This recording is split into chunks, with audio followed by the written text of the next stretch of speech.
Hello everyone, welcome to J sir tutors. So last lecture में हमने जितना भी ह्यूमन रिप्रोडक्शन वाला पार्ट था वो पूरा कंप्लीट कर लिया है। आज के इस लेक्चर में हम एक न्यू टॉपिक स्टार्ट करेंगे, that is reproductive health. Reproductive health का मतलब क्या होता है? कोई भी एक इंडिविजुअल है वो रिप्रोडक्टिवली एक्टिव है या नहीं है, रिप्रोडक्टिवली हेल्दी है या नहीं है, वो हमें रिप्रोडक्टिव हेल्थ में पता चलता है। अगर हम WHO that is world health organization के अकॉर्डिंग देखेंगे तो रिप्रोडक्टिव हेल्थ का मतलब क्या होता है?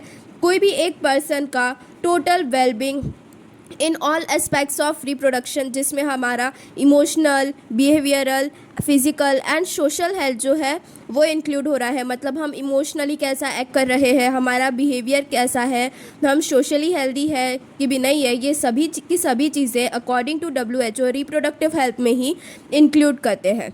इंडिया जो थी वो ऐसी फर्स्ट कंट्री थी जिन्होंने एक्शन प्लान्स को इनिशिएट किया एंड कुछ ऐसे प्रोग्राम्स इनिशिएट किए नेशनल लेवल पर जिससे कि जो रिप्रोडक्टिव हेल्थ है वो इम्प्रूव हो।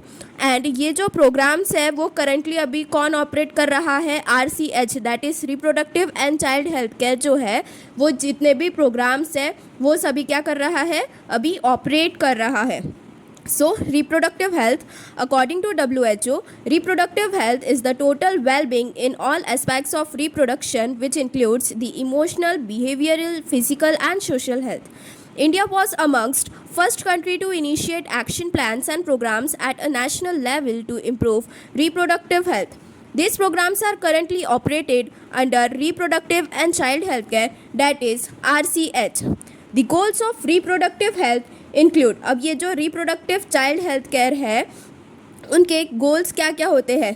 जैसे कि जो रिप्रोडक्शन है उसके बारे में, जो रिप्रोडक्टिव हेल्थ होती है या उसके बारे में अवेयरनेस क्रिएट करना लोगों के बीच में, एंड जो पीपल है उन्हें ये जो रिप्रोडक्टिव हेल्थ है उसके बारे में जो इन्फॉर्मेशन है एंड जो फैसिलिटीज़ है वो लोगों तक के पहुंचाना। एंड देन उसके बाद में एक अपने सराउंडिंग में एक रिप्रोडक्टिव हेल्दी सोसाइटी जो है वो क्रिएट करना एंड सपोर्ट करना उसे।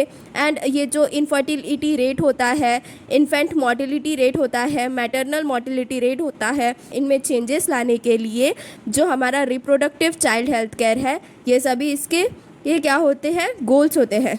सो goals of reproductive and child health care includes create reproductive awareness to provide the facilities to people to understand and build up reproductive health, to provide support for building reproductive healthy society, and fourth one is to bring change in infertility rate, infant mortality rate and maternal mortality rate.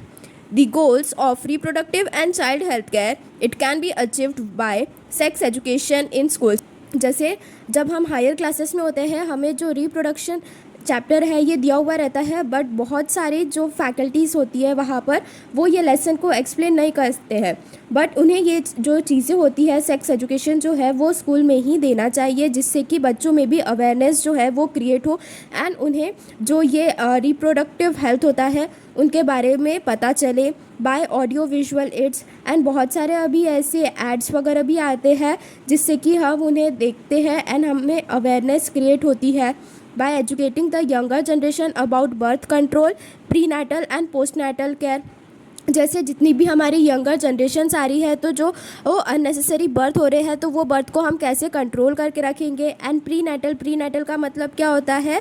जब baby जो है वो born होने का रहता है, मतलब जब वुमेन जो है वो प्रेगनेंसी पीरियड में रहती है तो उनकी केयर कैसे करनी है। एंड पोस्ट नाटल केयर मतलब डिलीवरी होने के बाद में जो वुमेन है एंड जो न्यूबॉर्न बेबी है उनकी कैसी केयर करनी है। ये सभी चीज़ों के बारे में जितनी भी यंगर जनरेशन है उन्हें क्या करना चाहिए? हमें एजुकेट करना चाहिए। एंड देन उसके बाद में जो अवेयरनेस है वो हमें क्रिएट करना चाहिए रिगार्डिंग जो ओवर पॉपुलेशन क्रिएट हो रहा है, ओवर पॉपुलेशन की जो प्रॉब्लम हो रही है उसके कारण हमारे सराउंडिंग में जो अवेयरनेस है वो क्रिएट होना चाहिए। देन उसके बाद में यहाँ पर ये जो एमनियोसेंटेसिस हमने लास्ट लेक्चर में बताया था कि ये जो एमनियोसेंटेसिस है वो हम लोग किसके लिए यूज़ करते थे? एमनियोसेंटेसिस में हम क्या करते हैं? कोई भी एक फीटस जो रहता है उसका हम क्या करते हैं? एमनियोटिक फ्लूइड लेते हैं एंड देन एमनियोसेंटेसिस की जो प्रोसेस है उसे चेक करते हैं कि वो चाइल्ड में कोई क्रोमोसोमल एबनॉर्मेलिटीज़ है या नहीं है। तो इसलिए हम ये एमनियोसेंटेसिस की टेक्निक यूज़ करते थे।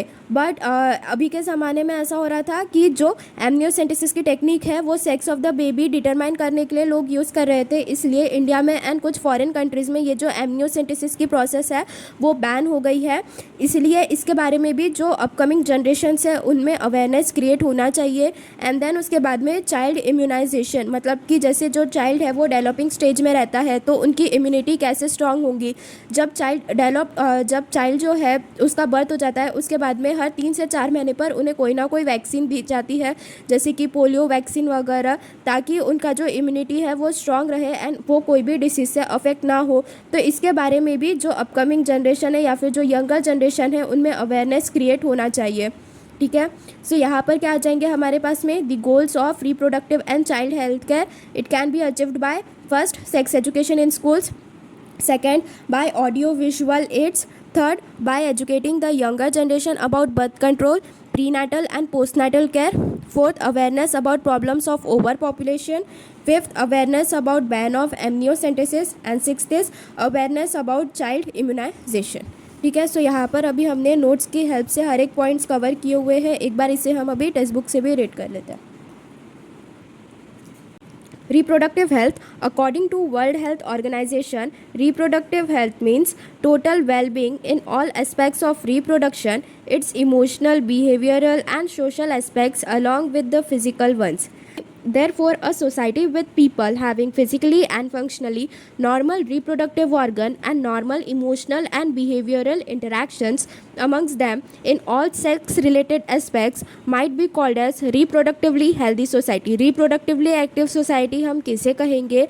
ऐसे people जो कि physically and functionally, ऐसे people हमारे society में जिनमें physically and functionally normal reproductive organs present है एंड वो normal emotional and behavioural interaction show कर रहे हैं, जितने भी सेक्स रिलेटेड एस्पेक्ट्स हैं, तो उसे हम क्या कहते हैं? एक रिप्रोडक्टिव हेल्दी सोसाइटी कहते हैं। Of all the social goals of India, an important one is to attain total reproductive health. India was amongst the first few countries in the world to initiate action plans and programs at a national level to improve the reproductive health. All these improved programs cover wider areas related to reproduction. These programs are currently in operation under the Reproductive and Child Health Care, that is RCH programs. Goals of reproductive and child health care programs: to create awareness among people about various aspects related to reproduction. Reproduction से related जितने भी aspects होते हैं उसके बारे में जो people है उन्हें aware करना. To provide the facilities to people to understand and build up reproductive health. लोगों तक के ऐसी फैसिलिटीज़ पहुंचाना ताकि लोगों को जो है वो रिप्रोडक्टिव हेल्थ के बारे में समझे एंड उसे बिल्डअप कर सके. To provide support for building up a reproductive healthy society, and then जो reproductively healthy society है उसे build करने के लिए support provide करना अपना. To bring about a change mainly in 3 critical health indicators, that is reducing total infertility rate, infant mortality rate and maternal mortality rate. Next is the goals of reproductive and child health care can be achieved by the following ways. First, by introduction of sex education in schools. Schools should be encouraged to provide correct information to the young so as to discourage children from believing in myths and clear the misconceptions about sex related aspects. Proper information about safe and hygienic sexual practices, sexually transmitted diseases, that is STD and AIDS, problems related to adolescence, and proper information about the reproductive organ. With the help of audio-visual and the print media, government and the non-government organizations should take various steps to create awareness about various aspects related to reproduction. Third, by educating the younger generation about birth control measures, prenatal care of pregnant women and postnatal care of the mother and the child, importance of breastfeeding. By developing awareness about problems arising due to uncontrolled population growth, social evils like sex abuse and sex-related crimes, and take necessary steps to prevent them. By creating awareness about statutory ban on amniocentesis for sex determination. By creating awareness about child immunization programs. And the last one is by educating couples to reduce mortality rate of newborns and maternal mortality rate.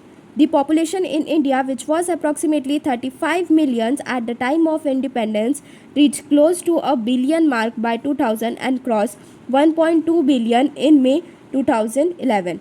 So, जब independence हुआ था तब India का population approximately 350 million था, but in मे 2011 वो कितना cross कर गया, 1.2 बिलियन क्रॉस कर गया. एंड अभी 2020 में जो इंडिया का पॉपुलेशन है वो कितना क्रॉस कर गया, 1.35 बिलियन क्रॉस कर गया. So the government is taking serious measures to check this population growth. The most important step to overcome this problem is to motivate society to have smaller families by using various birth control methods.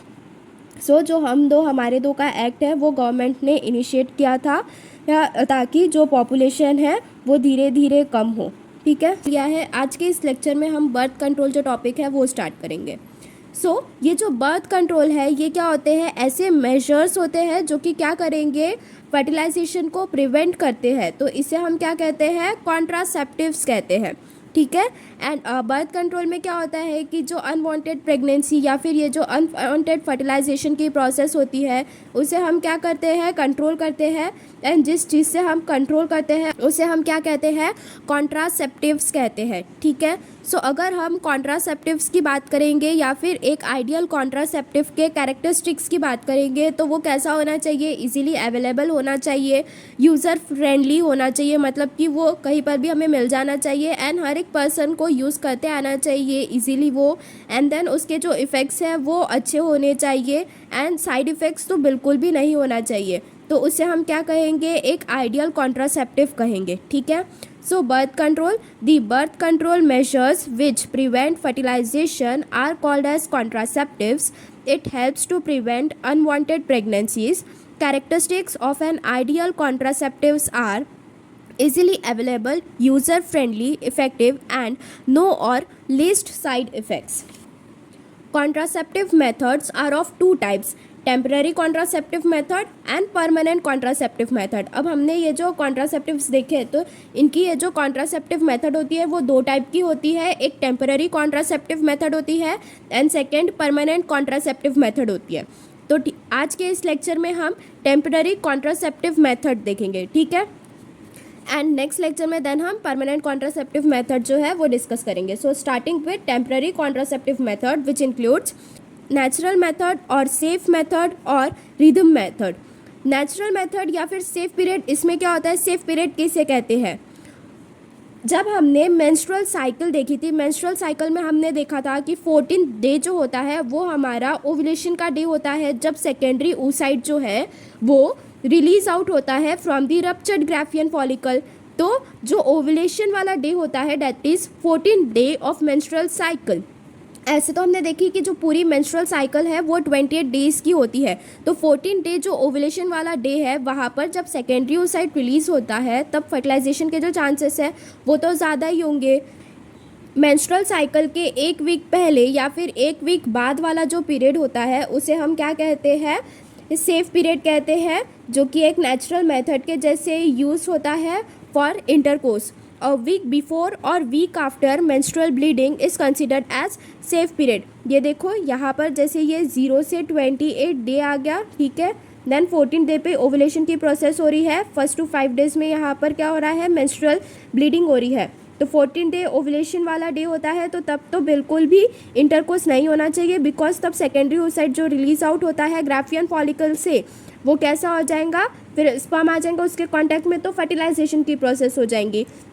इसलिए यहाँ पर ये जो menstrual bleeding हो रही है या तो मेंस्ट्रुअल ब्लीडिंग के बाद में या फिर ये जो मेंस्ट्रुअल ब्लीडिंग हो रही है मेंस्ट्रुअल ब्लीडिंग के पहले जो इंटरकोर्स है वो कर सकते हैं एंड उसे ही हम क्या कहते हैं, सेफ पीरियड कहते हैं. नेचुरल मेथड और सेफ पीरियड और rhythm period, a week before और week after menstrual bleeding is considered as safe period for intercourse.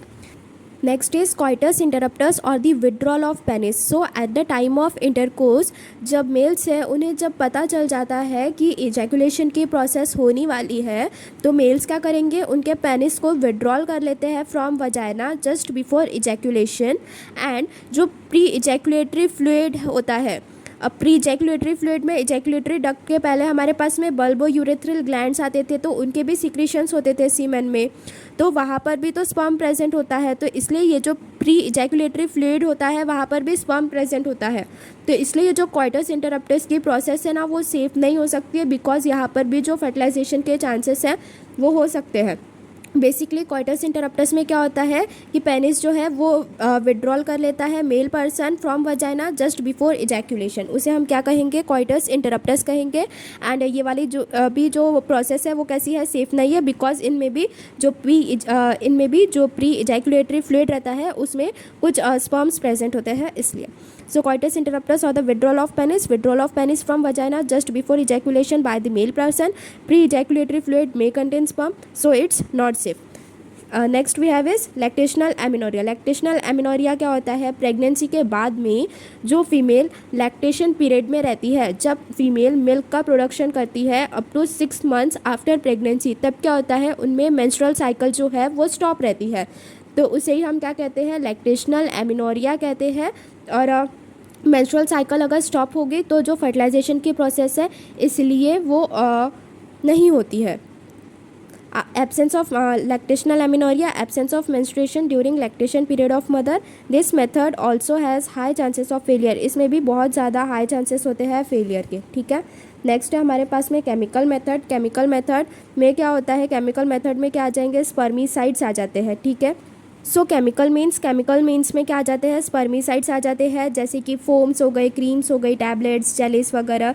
ये सभी कौन यूज़ करता है, जो फीमेल पार्टनर होती है वो यूज़ करती है, जिससे कि जो स्पर्म का सर्वाइवल होता है फीमेल रिप्रोडक्टिव ट्रैक्ट में वो क्या हो, अवॉइड हो, वहाँ पर बहुत सारे रिएक्शंस क्रिएट हो जिससे कि अनफेवरेबल कंडीशंस क्रिएट हो जाए for the survival of sperm. तो इसलिए यहाँ पर फिर क्या होता है, जो फीमेल पार्टनर होती है वो क्या यूज़ करती है, कभी कभी क्रीम्स या फिर टैबलेट्स या जेलीस या फिर फोम्स यूज़ करती है to avoid the survival of sperm. But यहाँ पर ये जो क्रीम्स टैबलेट्स वगैरह यूज़ कर रही है वो फीमेल, तो वो क्या करते हैं, कुछ फीमेल पार्टनर्स जो रहते हैं, जो कुछ फीमेल्स होती है उन्हें कुछ एलर्जिक रिएक्शंस भी कॉज कर सकते हैं। So chemical means spermicides, foams, creams, tablets, chalice are used by the female partner to avoid the survival of sperm.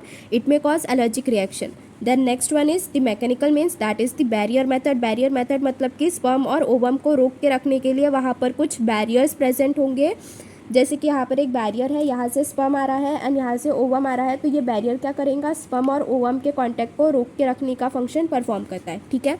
So mechanical means में क्या होता है, by the help of barrier the sperm and ovum are prevented from meeting. अब mechanical method में भी क्या होता है, 3 टाइप के होते हैं वो, एक कॉन्डम्स होता है, दूसरा कौन सा है, diaphragm, cervical caps and vaults है, एंड थर्ड कौन सा है, इंट्रा यूटेराइन डिवाइसेस है, ठीक है। सो अगर हम किसकी बात करेंगे, कॉन्डम्स की बात करेंगे, तो कॉन्डम्स कौन यूज़ करते हैं, मेल पार्टनर्स यूज़ करते हैं। कॉन्डम्स होते क्या है, वो एक थिन रबर की शीट होती है जो कि क्या करेंगे, पेनिस को कवर करते हैं, जिससे कि जो सीमेन इजैकुलेट आउट हुआ है eight the time of copulation, वो ये जो कॉन्डम है जो कि रबर शीट होती है उसमें पूरा कलेक्ट हो जाता है एंड वो फीमेल रिप्रोडक्टिव ट्रैक्ट के अंदर में एंटर नहीं होता है। एंड कॉन्डम्स जो होते हैं वो sexually transmitted diseases and AIDS वगैरह जो है इन्हें भी प्रिवेंट करते हैं। Condoms, it is a thin rubber sheet that is used to cover penis during copulation. It prevents entry of semen into the female reproductive tract. It also prevents STDs and AIDS. And next one is the diaphragm, cervical caps and the vaults. Diaphragm, cervical caps and vaults ये कौन use करती है, females use करते हैं। And cervical caps वगैरह ये सब क्या है, ये ऐसे रबर कैप्स है जो कि क्या करेंगे, ब्लॉक करते हैं स्पर्म की एंट्री को इनटू सर्विक्स। सर्वाइकल कैप्स वगैरह कहाँ पर प्रेजेंट है, सर्विक्स में प्रेजेंट होते हैं, जो कि क्या करेंगे, स्पर्म की एंट्री को ही ब्लॉक कर देते हैं इनटू द यूट्रस और the female reproductive tract. Next is intra uterine device और IUDs। इंट्रा यूटेराइन डिवाइसेस ये कुछ ऐसे प्लास्टिक या फिर मेटल डिवाइसेस है जो कि फीमेल के यूटरस में हम क्या करते हैं, इम्प्लांट करते हैं। एंड ये जो इम्प्लांटेशन की प्रोसेस होती है फीमेल के यूटरस में वो कुछ स्पेशलाइज डॉक्टर्स या फिर नर्सेस के ही थ्रू होती है, फीमेल्स जो है वो खुद कर नहीं सकती है। सो इंट्रा यूट्राइन डिवाइसेस की भी बात करेंगे तो उसमें हमारे पास में 3 एग्जांपल्स आ जाते हैं। एक लिपिस लूप आता है, देन उसके बाद में कॉपर रिलीजिंग IUDs आ जाते हैं which are CUT and CU7, and then उसके बाद में हमारे पास में एक हार्मोन रिलीजिंग IUD आ जाता है जिसका एग्जांपल है LNG-20। So intrauterine devices, these are plastic or metal devices implanted into a female uterus by highly trained doctors or nurses. Examples are lipis loop, which attracts macrophages to uterus to kill the sperm. Lippes loop क्या करेंगे, वो macrophages मतलब कि जो self engulfing sales होती है, जो engulfing sales, macrophages क्या है, वो एनगल्फिंग सेल्स है। तो लिपिस लूप क्या करेंगे, ये मैक्रोफेजेस को अट्रैक्ट करते हैं यूट्रस में, जिससे कि जो स्पर्म है वो किल हो जाए। देन उसके बाद में हमारे पास में क्या आता है, कॉपर रिलीजिंग आयोडीज आते हैं, जिसमें हमारे पास में COT एंड CU7 प्रेजेंट होते हैं। कॉपर जो है वो क्या करता है, जो स्पर्म की मोटिलिटी होता है या फिर जो स्पर्म की स्पीड होता है उसे कम करता है, धीरे धीरे स्लो डाउन करता है, एंड उसकी फर्टिलाइजिंग कैपेसिटी जो होती है स्पर्म की उसे भी सप्रेस करता है। कॉपर रिलीजिंग आयोडीज क्या करते हैं, वो sperm motility and fertilising capacity जो होती है स्पर्म की उसे क्या करेंगे, सप्रेस करेंगे।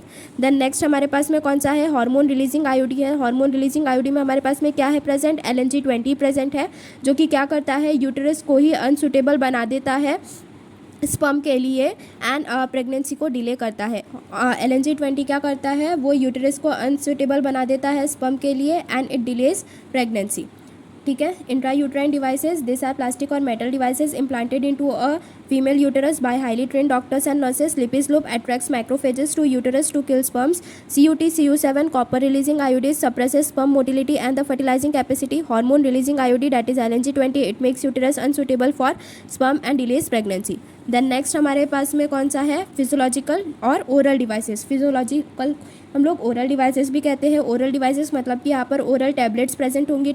ओरल टैबलेट्स को हमने क्या कहा है, पिल्स कहा है, जो कि जनरली कौन लेती है, फीमेल्स लेती है, जिनमें प्रोजेस्टेरॉन एंड एस्ट्रोजन प्रेजेंट होता है। ये जो ओरल पिल्स होती है इनमें क्या प्रेजेंट होता है, प्रोजेस्टेरॉन एंड एस्ट्रोजन प्रेजेंट होता है, जो कि ओव्यूलेशन की जो प्रोसेस होती है उसे रोक देती है एंड जो कॉन्सेप्शन है it can not take place. Pills like Saheli supplied by government to control pregnancy.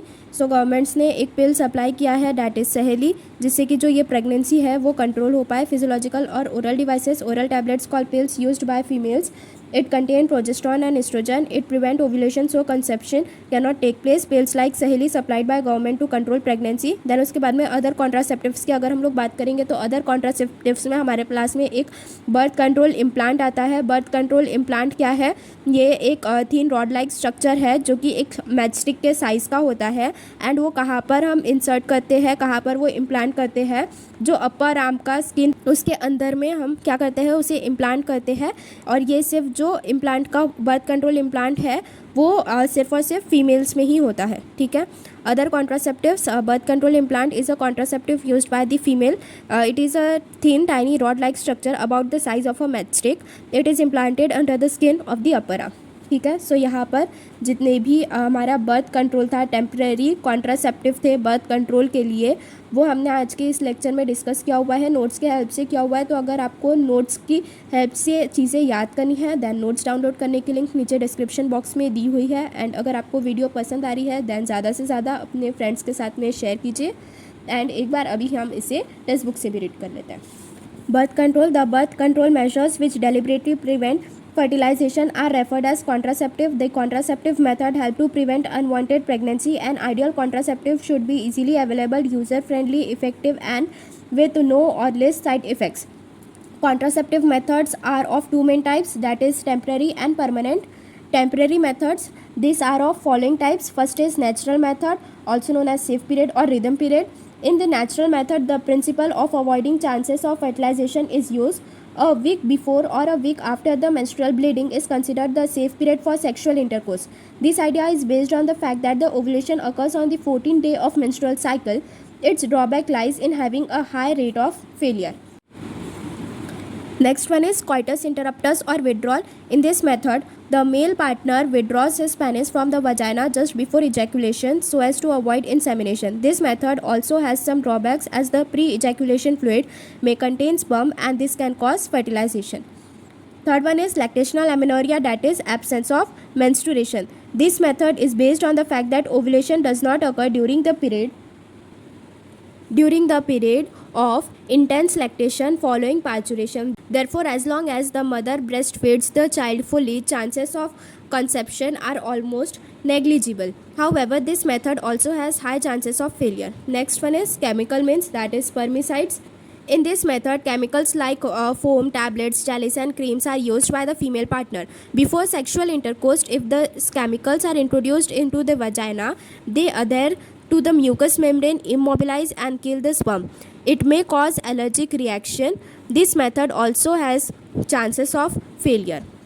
So chemical means में क्या होता है कि जो फीमेल पार्टनर होती है वो foam, tablets, jellies and creams वगैरह यूज़ करती है बिफोर सेक्सुअल इंटरकोर्स. अगर ये जो केमिकल्स है वो वजाइना में इंट्रोड्यूस कर जाए तो ये क्या करेंगे, एदर कर देंगे म्यूकस मेम्ब्रेन को, उसे इमोबिलाइज करते हैं एंड जो स्पर्म है उसे किल करते हैं. बट ये जो क्रीम्स, जेलीज वगैरह यहाँ पर यूज़ कर रहे हैं वो कुछ एलर्जिक रिएक्शंस भी कॉज करते हैं एंड इसीलिए ये जो केमिकल मीन्स है ये हाई चांसेस ऑफ फेलियर जो है वो शो करता है. Next one is mechanical means or the barrier methods. In this method, with the help of barrier, the ovum and sperm are prevented from physical mating. These mechanical barriers are of three types: condom, diaphragm, cervical caps and vaults, and intrauterine devices. Condom, it is a thin rubber sheet that is used to cover the penis of the male during copulation. It prevents the entry of ejaculated sperm into the female reproductive tract. This can prevent conception. It is a simple and effective method and has no side effects. Condom जो है, condom use करना वो एक simple effective method है जिसके कोई भी side effects नहीं होते हैं. नीरोड जो है वो मोस्ट वाइडली यूज्ड कॉन्ट्रासेप्टिव है by males. Nirodh, it is the most widely used contraceptive by males. It is easily available and is given free by the government. It should be properly discarded after every use. Condom is also a safeguard against the STDs and the AIDS. Next one is the diaphragm and the cervical caps. So, diaphragms, cervical caps and vaults are the devices which are used by females. These are made up of rubber. They prevent conception by blocking the entry of sperm through the cervix. The devices are inserted into the female reproductive tract to cover the cervix during the copulation. Next one is intrauterine devices. These clinical devices are plastic or metal objects. A doctor or trained nurse places the IUDs into the uterus. These devices include Lippis loop, copper releasing IUDs, that is CUT CU7, multilode 375, and hormone releasing IUD, that is LNG20 and progesterone. Lippis loop, it is a plastic doubles loop. It attracts the macrophages, stimulating them to accumulate in the uterine cavity. Macrophages increases phagocytosis of sperm within the uterus and acts as a contraceptive. Copper releasing IUD suppresses the sperm motility and the fertilizing capacity of the sperm. The hormone releasing IUDs make the uterus unsuitable for implantation and the cervix hostile to the sperm. It delays pregnancy for the longer period. The spontaneous expulsion, occasional hemorrhage and the chances of infection are the drawbacks of IUDs. IUDs के drawbacks क्या होते हैं? Spontaneous expulsion होगा या फिर occasional haemorrhage की जो condition है वो होंगी या फिर इन्फेक्शन के चांसेस हो जाते हैं. तो ये किसके ड्रॉबैक्स है? आईयूडीज़ के ड्रॉबैक्स है, that is intra uterine devices के ड्रॉबैक्स है. ठीक है. Next is physiological or oral devices. Physiological devices are used in the form of tablets and hence are popularly called as pills. It is an oral contraceptive used by the female. The pill contains the progesterone and estrogen. They inhibit ovulation, hence no egg are released from the ovary of the female using this pill and thus conception cannot occur. They also alter the quality of cervical mucus to prevent the entry of sperm.